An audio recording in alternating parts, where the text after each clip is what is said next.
가장 소중한 것이 무엇이라고 여러분들 생각하십니까? 제 개인적으로는 서로에 대한 마음이다, 그렇게 말하고 싶어요.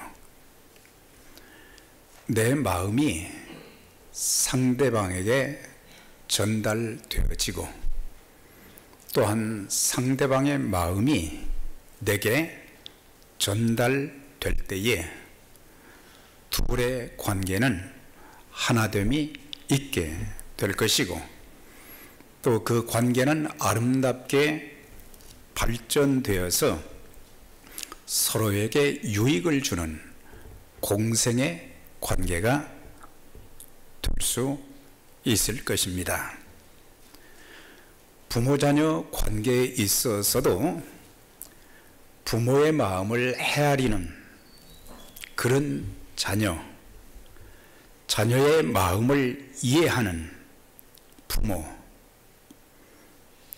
또한 남편과 아내의 관계에 있어서도 남편의 사랑의 마음이 아내에게 전달되어지고 아내의 고통스럽고 힘든 마음이 남편에게 전달될 때에 서로를 더 잘 이해하게 되며 둘의 관계는 무한한 사랑과 행복을 누리며 살게 될 것입니다.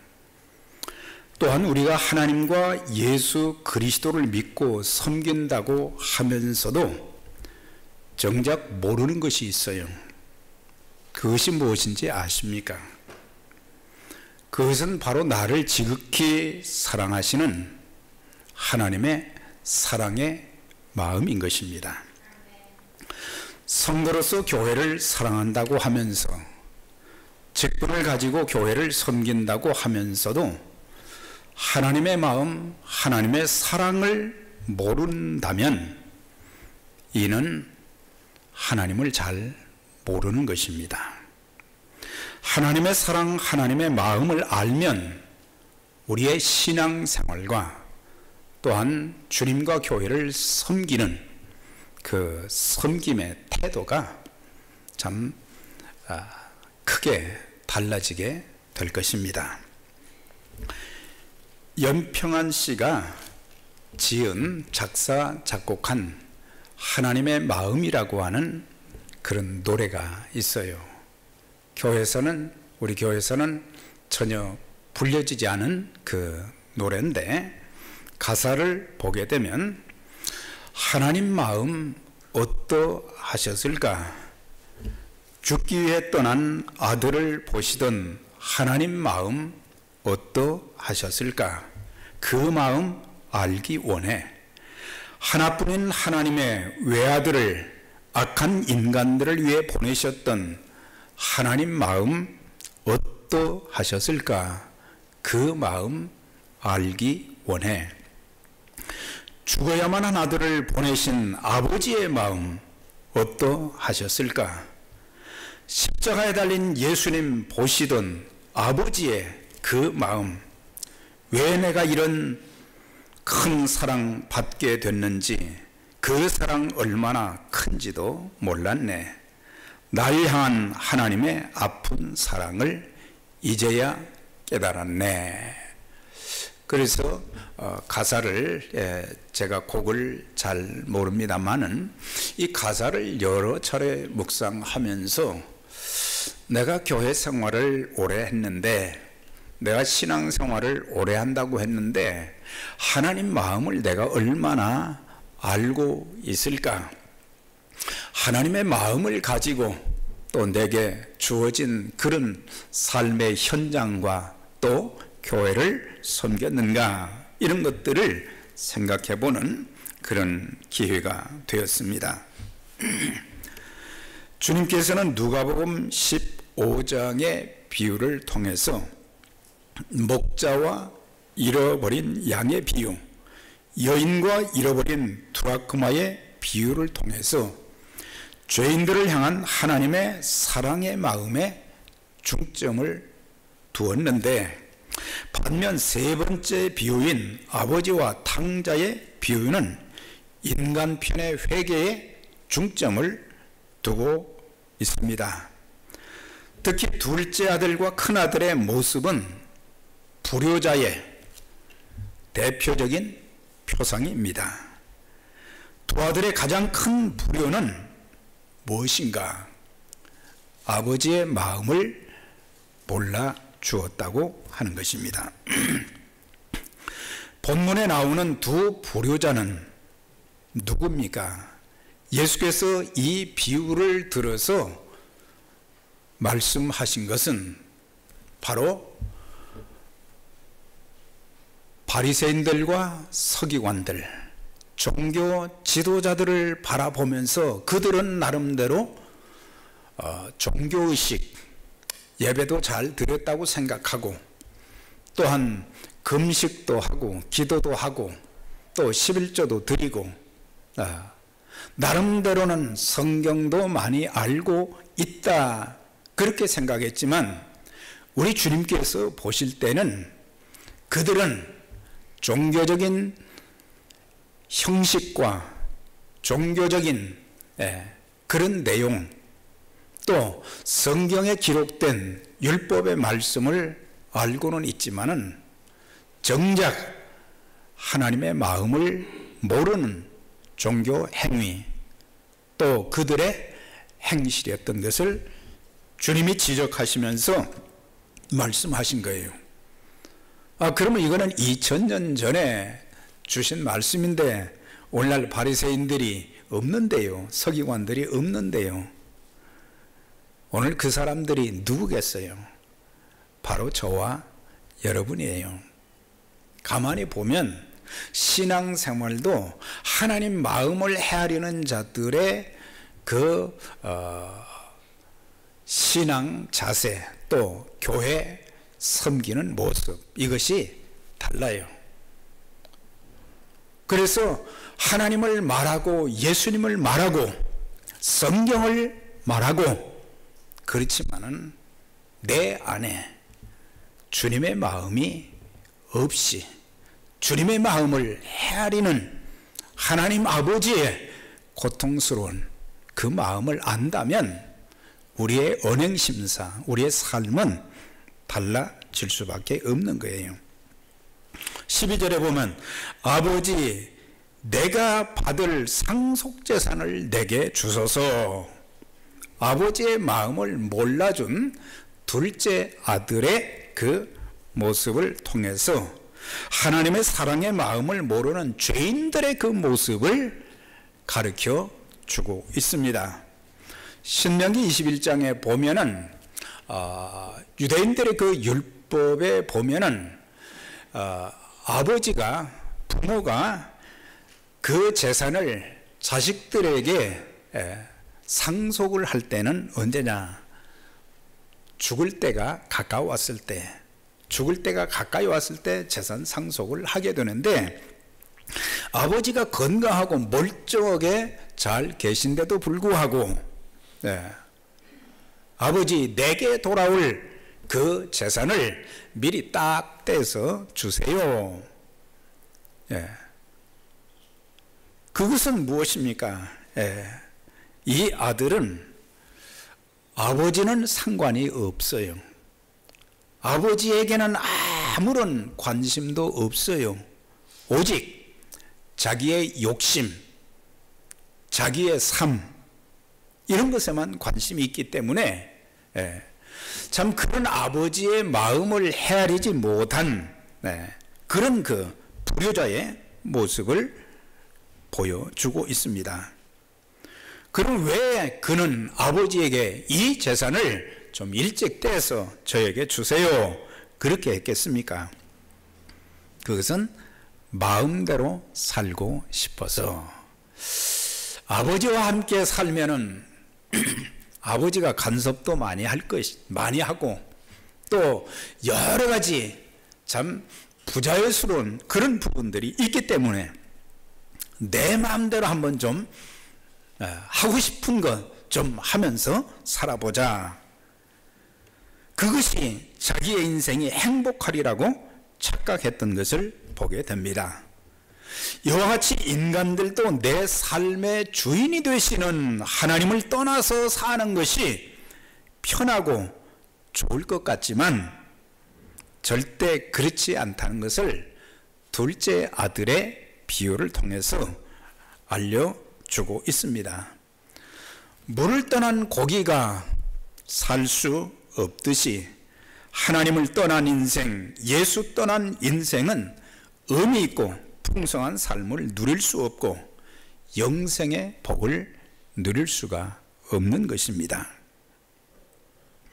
13절의 말씀을 보게 되면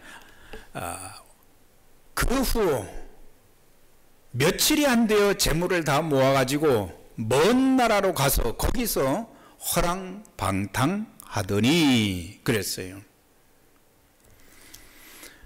이 아들은 젊은 사람이 미래에 대한 꿈도 미래도 없이 또 자기가 수고하여 번 물질이 아닌 아버지의 그 재산을 아들이 되었다는 그 한 가지만으로 그 물질로 자기 마음대로 향락을 누리며 탕진한 그 모습. 그래서 성경은 먼 나라로 가서 허랑방탕한 삶을 살았다. 먼 나라는 아버지의 손길이 미치지 못하는 것, 더 이상 간섭받지 않고 자기 마음대로 살 수 있는 곳을 향해서 떠나간 것입니다. 둘째 아들의 그 행동을 통해서 교훈해 주시는 것이 무엇입니까? 하나님의 형상대로 지음받은 인간들이 하나님의 간섭을 싫어하며 떠나가는 죄된 인간 모습을 보여주고 있어요. 하나님을 떠나는 그 순간부터 인간은 자기 욕망을 채우기 위해서 방탕한 삶을 살게 되고 죄와 타락의 길로, 멸망의 길로 들어서기 시작한 것입니다. 영원한 지옥의 형벌을 면할 수가 없습니다. 우리는 둘째 아들을 통해서 두 가지를 배울 수가 있어요. 하나는 나를 바른 길로 가도록 간섭해 주는 그런 부모가 있다는 것이, 또 그런 사람이 있다는 것이 나에게는 큰 복입니다. 둘째 아들은 부모의 간섭을 피하여 살고자 아주 먼 나라로 가서 하고 싶은 대로 하고 살았어요. 그러나 나를 바른 길로 가도록 내가 잘 되기를 바라서 나를 위해서 기도해 주고 또한 내 옆에서 꾸짖어 주고 교훈해 주는 그런 부모님이 내게 계시다면 그것은 자녀에게 큰 복입니다.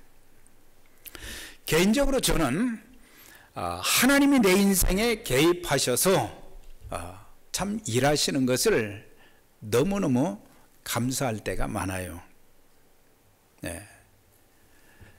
신앙인으로서, 하나님의 자녀로서, 그리고 하나님의 종으로서 살면서 어떤 때는 사단이 여러 가지 좋지 않은 생각을 자꾸 심어주려고 할 때가 많아요.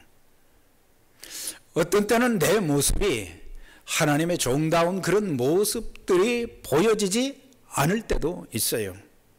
나름대로는 최선을 다한다고 하지만은 그런 부족한 부분들이 참 많아요.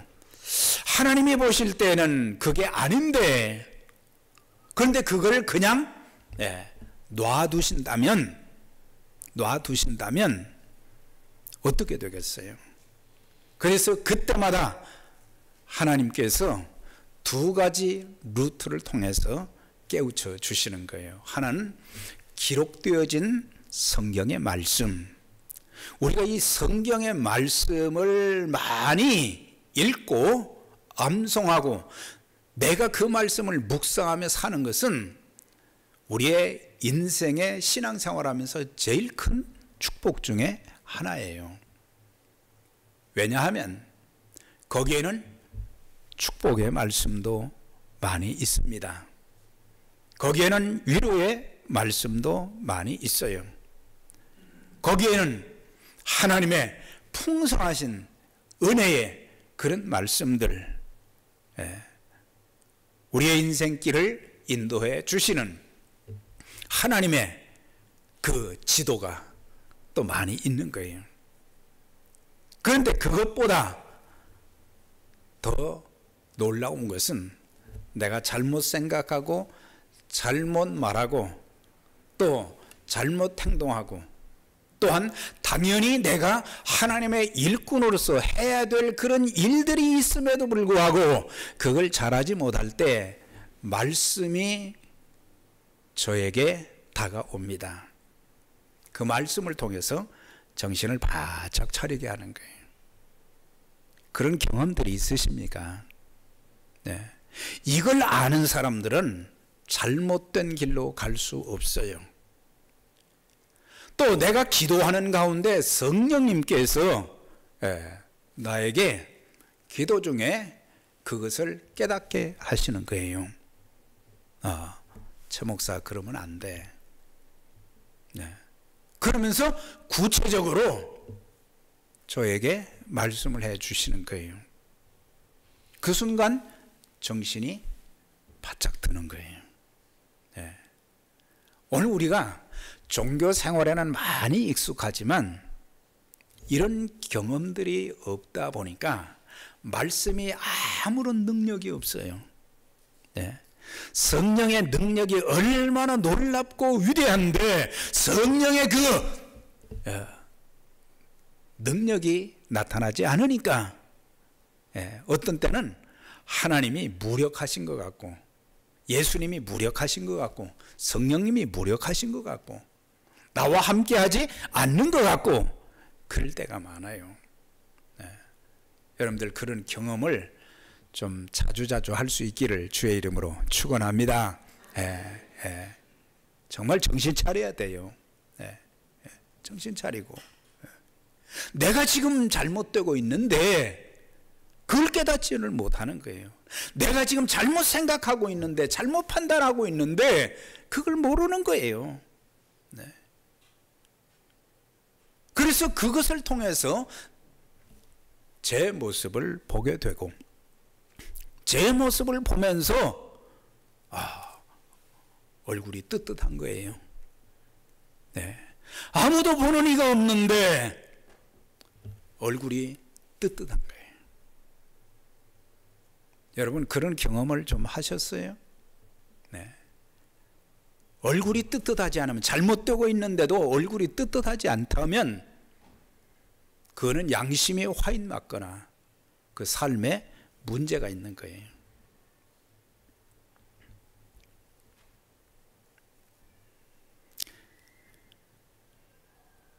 그래서 하나님이 나를 사랑하신다고 그랬는데 그 사랑의 증거가 뭐냐? 바로 하나님이 성령님이 나를 간섭하시는 거예요. 그래서 감사한 거예요. 그게 감사한 거예요. 우리가 하나님, 예수님, 성령님, 성경 말씀 아무리 외치고 별의별 종교 의식을 다 한다 할지라도 그게 없으면 우리의 신앙에 하나님이 나와 함께 하시는구나, 하나님 나를 사랑하시는구나, 그것을 깨닫지를 못하게 되는 거예요. 또한 둘째 아들은 무절제한 삶을 살았던 것을 보게 돼요. 재물을 다 모아가지고 먼 나라에 가 거기서 허랑방탕하여 그 재산을 없이 하더니 이걸 통해서 뭘 가르쳐 주고 있어요. 이 아들은 아버지로부터 받은 그 재산을 아버지가 줄 때는 허랑방탕하라고 준 것이 아니란 말이에요. 이걸 통해서 이걸 기초로 해서 그의 인생이 좀 아름다워지기를 바라고 가치 있는 생애를 살기를 원했던 것이 그것이 아버지의 요망사항이요, 아버지의 마음인 거예요. 그런데 그는 아버지께로부터 받은 것을 잘 지킬 책임도 있고 또 그것을 바르게 사용할 의무가 있었는데도 그런 것에는 아무 관심도 없고 오히려 짧은 기간에 향락을 위해서 그것을 다 낭비해 버렸어요. 그가 물려받은 물질은 자신만을 위한 것이 절대 아니었어요. 네. 내가 수고하지 않은 많은 물질이 내게 들어왔을 때에 또 내가 남보다 더 많은 물질을 이제 소유하고 살 때에 그것은 하나님께서 나에게 왜 이 많은 물질을 주셨을까? 이렇게 많은 복을 주셨을까? 그걸 생각하면서 하나님을 위해서, 물론 자신을 위해서도 쓸 수 있지요. 그렇지만은 하나님의 일을 위해서, 또한 이웃을 위해서 먹지 못하는 자들이 많고 참 어렵게 사는 사람들이 많고 그런 사람들을 구제하는 그런 일을 해야 되는데, 이 사람은 하나님의 일을 위해서도 또한 다른 사람들을 돌보아주는 일도 전혀 하지 않고 이것을 가지고 늘 영어 성경에 보니까 잔치를 계속했다 그랬어요. 누가복음 16장에 보면 또 그 어리석은 부자는 매일 잔치를 했다고 그랬잖아요. 네.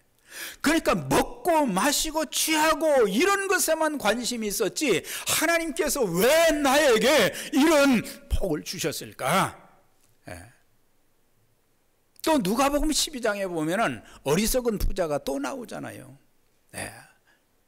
이 사람이 부자인데 또 그의 풍년이 들어가지고 곡식이 너무 많은 거예요. 그래서 곡식을 쌓아둘 창고가 부족하니 창고를 더 넓혀야 되겠다. 그리고 잔뜩 갖다가 채워놨어요. 자, 이제는 먹고 마시고 즐기자. 예? 먹고 마시고 즐기라고 하나님께서 그 많은 복을 주신 것은 아니거든요. 그때 주님이 말씀하십니다. 오늘 내 영혼을 내가 거두어가면 내가 지금까지 쌓아놓은 이 모든 재물이 누구 것이 되겠느냐? 누구 것이 되겠느냐 그랬어요. 하나님이 그를 불러가시면 아무 소용이 없는 거예요. 우리가 하나님 앞에 섰을 때에 우리가 오래 산 건 그것이 자랑거리는 될 수 없어요. 하나님의 은혜로 살았지만은 중요한 것은 내가 이 땅에 살면서 믿음을 가진 자로 하나님의 자녀로서 하나님의 종으로서 내가 어떤 삶을 살았느냐, 그것이 하나님 앞에 상받고 칭찬받을 그런 소재가 되는 거거든요. 네. 주님 앞에 섰을 때에 다 칭찬받고 상급받는 여러분들 되시기를 주의 이름으로 축원합니다. 네. 하나님께서 내게 주신 귀한 것들을 나의 욕망을 위해 분별력 없이 사용하지는 않았는가? 건강도 물질도 시간도 재능도 은사도 하나님을 위해서 쓰지 않은 것이 그것이 방탕한 것이다 라고 하는 거예요.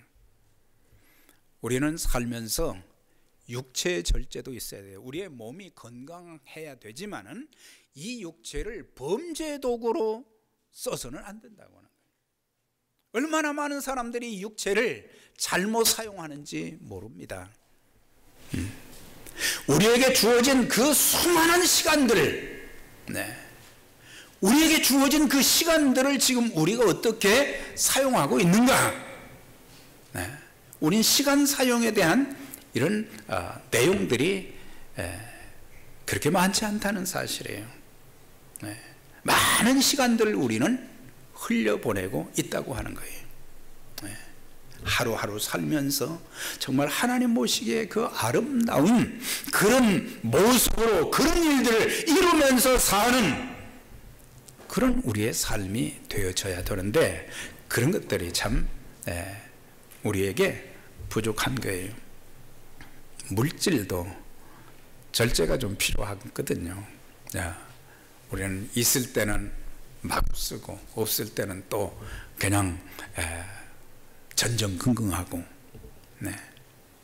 그런데 이 아들이 말이죠, 먼 나라에 가서 그 많은 재산을 아주 짧은 시간에 허랑방탕해서 다 낭비를 해버렸어요. 그런데 그런 상황에서 그 먼 나라에 흉년이 든 거예요. 흉년이 들어서 사람들이 먹을 것이 없단 말이죠. 그러니까 이 사람도 이제는 그 재산을 다 탕진했기 때문에 먹고 사는 것이 이제 큰 문제가 되었어요. 그래서 누가 돈을 주는 것도 아니고 그래가지고 돼지를 치는 일을 했다 그랬어요. 돼지 주인에게 나 거기서 좀 일할 테니까 좀 밥 좀 먹게 해주세요. 아주 신세가 형편없이 되어버렸어요. 인생에 흉년이 들어버린 거예요. 아버지 집을 떠나는 것이, 아버지를 떠나는 것이 바로 흉년이 드는 고난의 시작이 된 것을 볼 수가 있습니다. 그래가지고 그는 사실 이스라엘 사람들은 돼지를 부정한 짐승이라고 생각을 했거든요. 그래서 돼지고기도 안 먹었어요. 그런데 돼지 치는 일을 직업 중에 가장 형편없는 그런 직업으로 이렇게 여겼는데, 가서 돼지를 치면서 돼지가 먹는 쥐염 열매를 먹으려고 하는데도 돼지 음식도 제대로 자기가 먹을 수 없게 되어버렸다 그랬어요. 우리는 이 얘기를 들으면 참 둘째 아들 참 형편없구나, 우리는 그렇게 말할 수 있어요. 그런데 우리도 그 중에 한 사람이라고 하는 거예요. 하나님께서 주신 것들을 참 제대로 사용하지 못하고, 그러다가 결국에 흉년을 통해서 아버지께로 돌아가기로 결심한 것을 보게 돼요. 이제 먹고 살 것이 없으니까 아버지가 생각이 났어요. 우리가 인생을 살면서요, 하나님 떠나서 살다가 참 별의별 일을 다 겪고 그럴 때 제일 생각나는 것이 누구겠어요? 하나님 생각이 나는 거예요. 예수님 생각이 나는 거예요. 그때서야 교회가 생각이 나는 거예요. 우리가 이렇게 건강해서 정상적으로 믿음 생활을 말이죠, 매 주마다 할 수 있는 것은 그건 축복입니다. 그걸 축복으로 알아야 돼요. 또 주일이네, 오늘 비도 오는데 잘 됐네. 핑계거리가 있는 거예요. 이유가 있는 거예요. 여러분,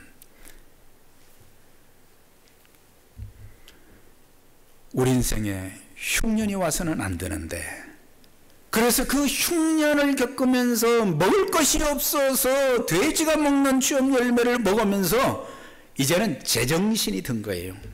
이것을 통해서 뭘 가르쳐 줍니까? 회개하고 하나님께 돌아오는 인간의 모습을 가르쳐 주고 있어요. 그는 자신이 처한 비참한 현실 속에서 제정신이 들었어요. 영어 성경을 읽어보면 He came to himself 그랬어요. He came to himself. 그 자신에게로 돌아왔다. 이건 뭐예요? 제정신이 들었다는 얘기예요. 그 성경은 잘 표현을 했어요. 제정신이 그때야 들었다는 거예요. 아버지의 재산을 달라 한 것, 그것을 가지고 먼 나라로 떠난 것, 아버지의 재산을 날려버린 것, 이 모든 것이 제정신의 삶이 아니었어요. 그래서 아버지 집을 생각한 거예요.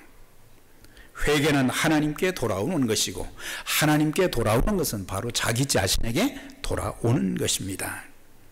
하나님을 떠난 인생은 정도의 차이만 있지 일종의 정신 이상의 그런 문제다. 그러나 정신이 들고 나니까 내 아버지 집과 자신의 형편을 비교해 보기 시작한 거예요. 우리 아버지 집에는 품꾼들도 많고 먹을 것도 많고, 우리 하나님 천지만물의 주인이시고 모든 것을 소유하신 그분에게 가면은 우리 인생은 보장이 되는데,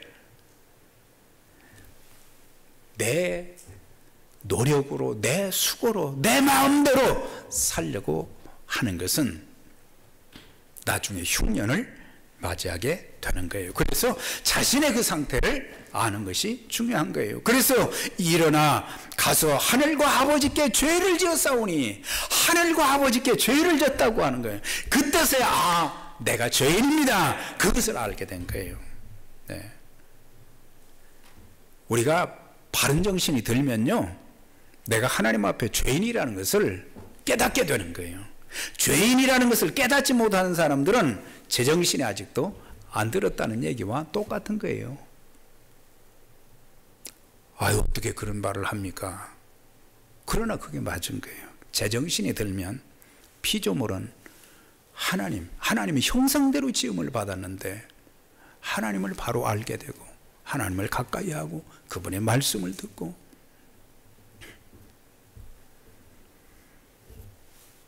그래서 유대인들은 하나님을 함부로 부를 수 없으니까, 여호와 이름을 함부로 부를 수 없으니까 하늘이라고도 했어요. 그래서 하늘에 계신 하나님께도 죄를 졌고, 그리고 우리 아버지에게도 죄를 졌고, 네. 아버지의 마음을 내가 참 아프게 했구나, 그것을 깨닫게 된 거예요. 자, 이제 끝에 보면은 돌아온 탕자를 영접하는 아버지를 보게 되는데, 회개한 자들을 영접하시는 하나님의 마음을 여기서 볼 수가 있어요. 이제 그 아들이 그런 것을 스스로 결심하고 난 뒤에 행동으로 옮겼어요. 이제는 아버지 앞에 갈 수 있는 그런 면목도 없지만은 거짓골로 해서 이제 아버지 집을 향해서 가게 되었는데, 참 놀라운 것은 그 아버지가 아들이 돌아오기를 매일 문 밖에서 기다리고 계셨다는 사실이에요. 아들이 저기에 오는데 말이죠, 아버지는 어떻게 했어요? 달려갔다 그랬어요. 아들은 걸어오는데 아버지는 달려갔다 그랬어요. 네. 아버지 앞에 설 수도 없는데 그 아버지는 그 아들을 끌어안습니다. 네? 끌어안습니다. 입을 맞춥니다. 이런 대접을 받는 아들, 또 더 나아가서는 목욕을 시키고 좋은 옷을 입히고 가락지를 끼워주고 살찐 송아지를 잡아서 동네 사람들을 불러서 우리의 잃었던 아들이 돌아왔습니다 하면서 그들은 즐거워했다 그랬거든요. 네.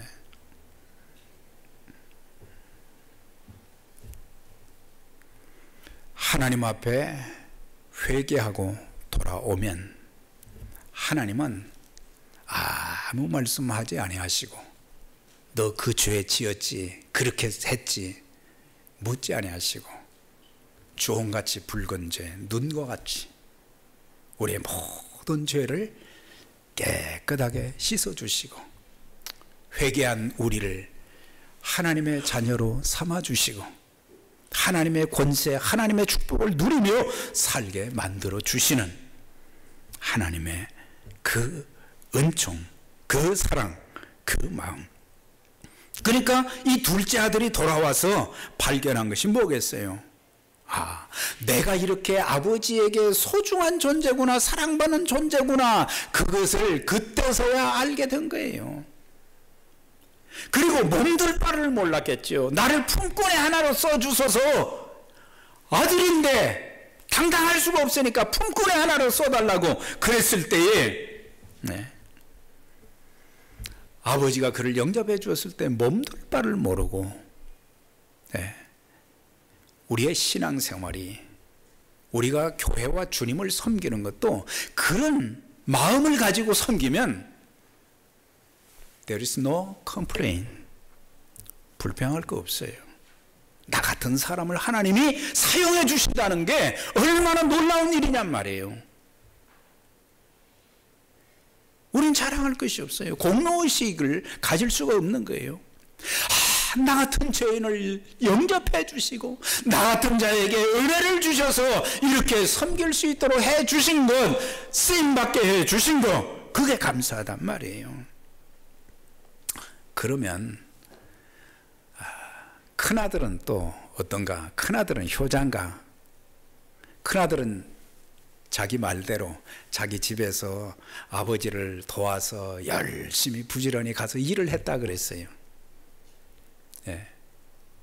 그런데 둘째가 재산을 허랑방탕하고 돌아왔는데 아버지가 그렇게 영접하고 또 이제 소를 잡아서 잔치를 한다고 그러니까 뭐라고 했어요? 아버지, 예. 제가 아버지 집에서 아버지를 도와서 이렇게 큰 일을 많이 불평 없이 감당했는데 나를 위해서는 아무것도 해주지 않고 이런 짐승 잡아서 잔치를 해준 적이 없는데 이런 부유막심한 자식에게 이렇게 영접해주고 잔치를 해줍니까? 큰아들 말도 맞은 것 같죠. 그런데 큰아들의 문제가 뭐예요? 그도 아버지의 마음을 몰랐다고 하는 거예요. 아버지의 마음 몰랐어요. 아버지가 집 나간 둘째 아들을 얼마나 기다리고 있는지, 그리고 자기 동생이 그렇게 해서 돌아왔으면 참 고생했겠구나 그러면서 끌어안아주는 그런 모습이 있어야 되는데 아버지의 마음을 집안에서도 몰랐어요. 그게 누구예요? 바리새인 서기관들이 집안에 있는 사람들이에요. 오늘 교회 안에 있는 사람들이 바로 그런 사람들이에요. 아버지의 마음과는 상관이 없어요. 그냥 자기 기분대로예요. 사랑하는 여러분, 진정 회개해야 될 자가 누굽니까? 바로 나 자신입니다. 하나님의 마음을 몰라주는 목사, 장로, 권사, 집사들이 참 많습니다. 우리 주님이 제일 기뻐하시는 일은 하나님의 마음을 알고 행하는 것입니다. 우리 모두 하나님의 사랑의 마음을 가지고 신앙생활하고 교회를 섬기면서 주님 나라 확장에 귀하게 쓰임받는 가족들이 다 되시기를 주의 이름으로 축원합니다.